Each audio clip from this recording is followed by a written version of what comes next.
Salam sejahtera bagi kita semua. Marilah kita sejenak mendengarkan firman Tuhan. Aku akan menunjukkan kepada kamu siapakah yang harus kamu takuti. Takutilah dia yang setelah membunuh mempunyai kuasa untuk melemparkan orang ke dalam neraka. Sesungguhnya aku berkata kepadamu, takutilah dia. Lukas 12 ayat 5. Yesus Tuhan, Sang Guru kebenaran sejati, mengajar dan mengingatkan kita untuk tetap berhati-hati di dalam kehidupan kita. Tidak ada satupun yang terjadi di kehidupan kita tanpa Ia tahu. Sehebat dan secanggih apapun kita menyembunyikan sesuatu apapun, Tuhan tetap melihat dan mengetahuinya. Kita sering lebih takut pada apa kata orang, bukan apa kata Tuhan. Ketakutan itu menggelisahkan dan membuat khawatir dan tidak nyaman.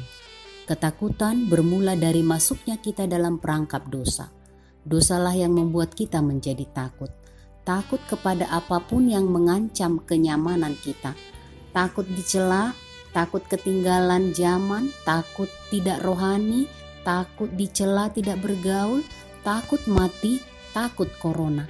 Kita melakukan sesuatu bukan lagi karena percaya, tetapi lebih didorong takut akan ancaman ketidaknyamanan.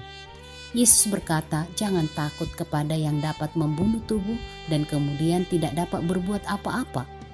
Lalu Yesus memberitahukan kepada kita, siapa seharusnya yang kita takuti. Takutlah kepada Dia yang setelah membunuh mempunyai kuasa melemparkan orang ke dalam neraka. Sesungguhnya aku berkata kepadamu, takutilah dia. Apa maksud Yesus dengan perkataan ini? Yesus mengarahkan kita kepada siapa kita sesungguhnya harus taat dan takut.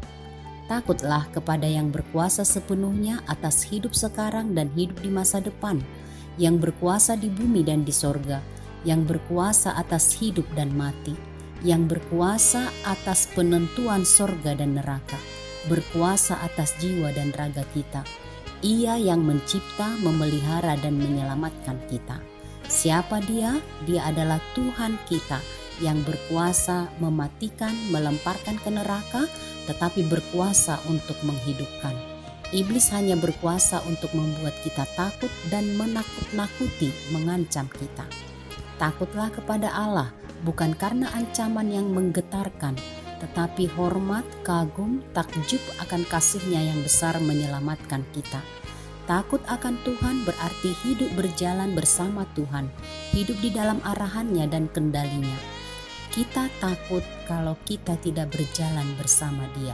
Dalam penuh keyakinan, marilah kita berkata, jika Allah di pihak kita, siapakah yang akan melawan kita? Takutlah kepada Tuhan. Berbahagialah orang yang mendengarkan firman Tuhan dan menyimpannya semuanya di dalam hatinya. Amin. Marilah kita berdoa. Ya Allah yang mengasihi kami di dalam Yesus Kristus Tuhan Juru Selamat kami bersujud menyembah-Mu, berterima kasih atas kebaikan-Mu dan peringatan-Mu kepada kami akan firman-Mu hari ini. Tolonglah kami Tuhan untuk tetap takut akan Engkau di seluruh kehidupan kami.